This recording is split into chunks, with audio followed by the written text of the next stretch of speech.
Hürmetlik vatandaş, bugünkü leksiyemize başlayımız. Leksiyeri Sedekacı Rozi. Washington'da sözdeyimiz bugünkü islağa 2024 yıl 5. ayının 19. günü hürmetlik vatandaş, heptige yekşembe.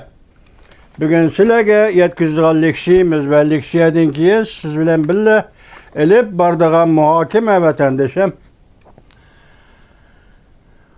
Mavzumunda evvel materyal süptürü sizlerge tapşıraylı.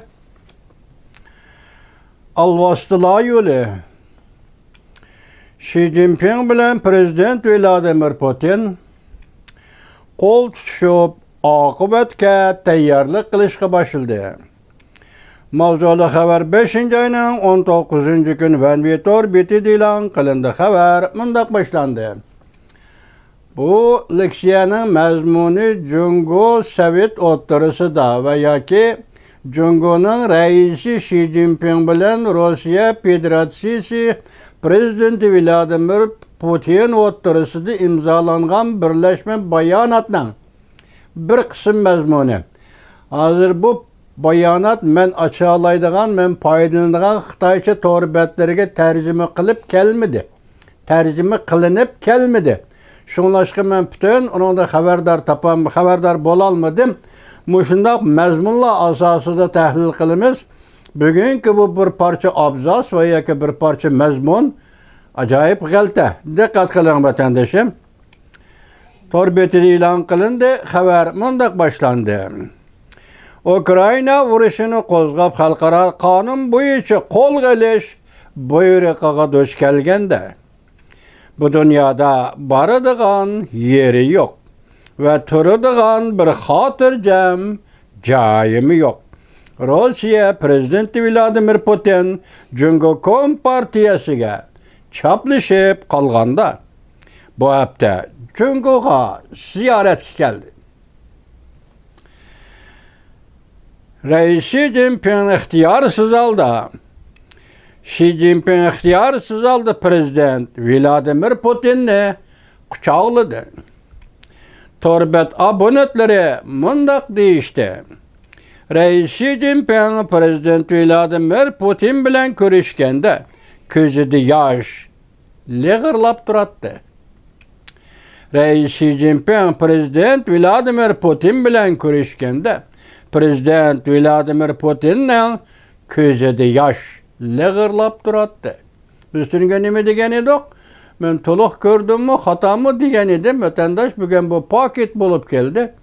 Demak, ko'rishgan chog'da Reis Xi Jinping bilan Rossiya Federatsiyasi Prezidenti Vladimir Putin'nin ko'zida yosh, ko'z yosh lig'irlab turadi deydi.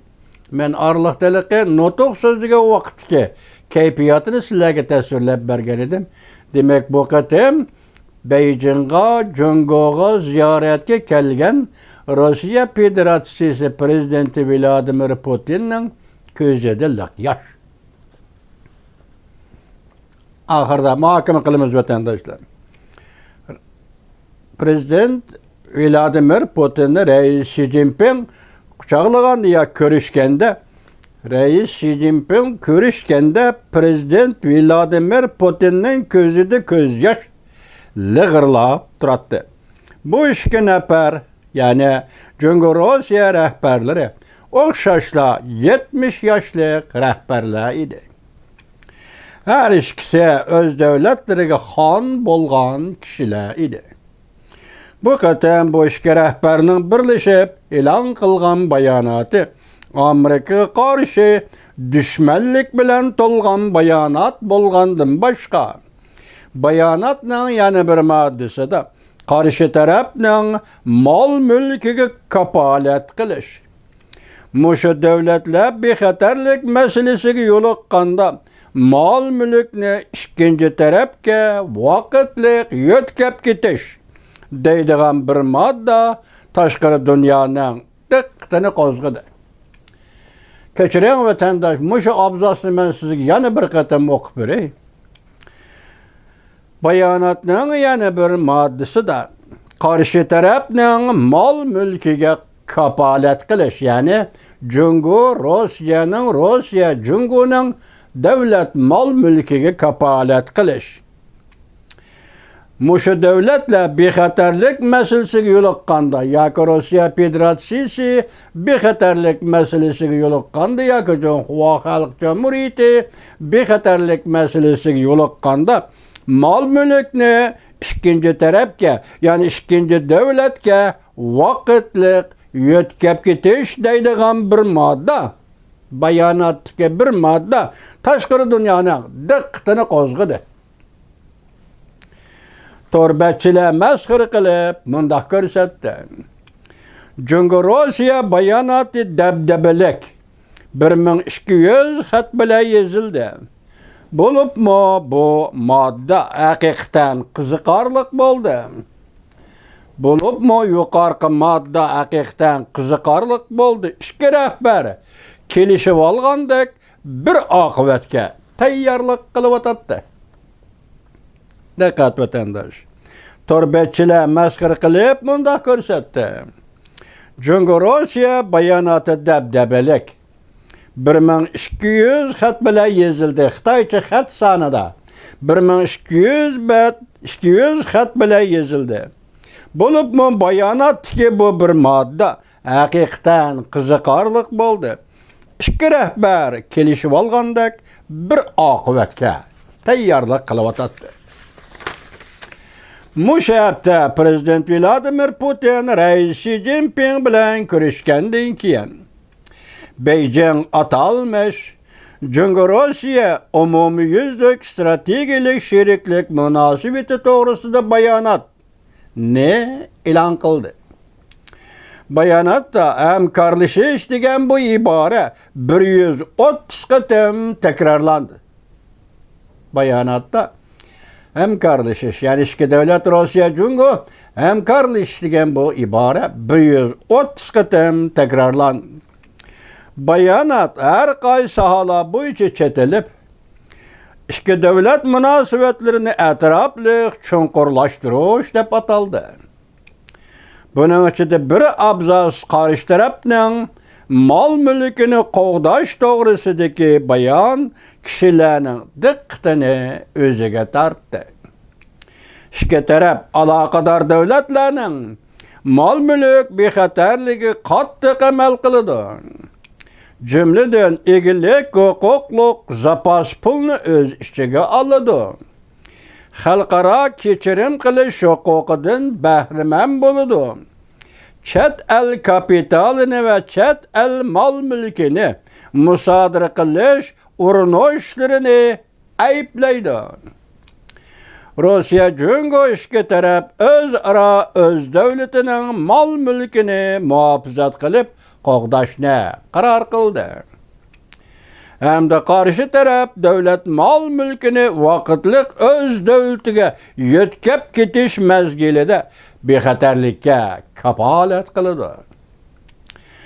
Daxlatarozga uchramay vaqtida o'z davlatiga qaytarilishi kerak. Tahlilchilar mundaq ko'rsatdi. Bu bir abzas go'yo Rossiyaning chet ellardagi mablag' kapitali Amerika bilan Yevropaning musodara qilishiga qaratilgan. Masalan, Rossiyaning chet ellardagi mablag' kapitalini Amerika bilan Yevropaning musodara qilishiga qaratilgan. Bo'libmi qarshi taraf davlat mol mulkining o'z davlatiga yetkazib ketilishi mezgilida bexatarlikka kapolat qilish, daxlatarozga uchramay dal vaqtida davlatiga qaytarilish degan bu so'z kishilarni chunqur o'yga soldi. Ikki sipsida Twitterning ikki sahifasida torbachilar qizg'in munozara qilishib, Prezident Vladimir Putin oqibatga tayyorlik qilyotdi. Bayonotki bu modda vatan setish moddasidir. Torbachilar munozara qilishib chiqargan yakun hozir Prezident Vladimir Putin bosh moddaning mazmuni qarisiz vatan setishga tayyorlik qilyapti. Cungo Kompartiyasi oqibatni Rossiyaga yo'tkab, Cungo Kompartiyasi kechirimli oqibat emas, Cungo Kompartiyasi oltinni Rossiyaga yo'tkab ketib, sargardan hukumat qurmoqchi bo'ldimi? Xatarga yo'liqdi. Balki Cungo Rossiyaning pulini Cungo'ga yo'tkab kelish bu mumkinmi? Masalan, Cungo'ning pulini yuqoridagi oltinni Rossiyaga yo'tkab kelish mumkinmi? Bu mümkün emas deb biz aytolmaymiz. Hozir bayonotda ikki davlat birining davlatining mol mulkini kapolatga qilish to'g'risida bayonotga bir modda kirgizibdi vatandosh. Qandaqla qarasang, bular oqibatga tayyorlik qilyapti. Qandaqla qarasang, prezident Vladimir Putin bilan Cungo'ning raisi Xi Jinping oqibatga tayyorlik qilyapti. Ular oqibatning xatarli ekanligini allaqachon ko'rib yetdi. Ala shaharni deymiz, endi bu yerga kelganda vatandosh, ular prezident Vladimir Putin bilan rais Xi Jinping oqibatning xatarli ekanligini allaqachon ko'rib yetdi. Arqshek izdavatıdır. Yani qutuladigan yo'l izdavatıdır. Bu şunu tushuntirib berdi ki, Amerika haqiqatan Cungo Kompartiyasining mol mulkini qamal qilmoqchi bo'lyapti. İki cho'ng mustabid davlat boyvachchilik kelishimi imzoladi. Bu kelishim amaliyotda o'g'irlagan molni bölüşüp veriş kelişimi idi. Bu kelişim ameliyatda o'g'irlagan malni bölüşüp veriş kelişimi idi. Yana başka torbachilar mundaq hisobladi.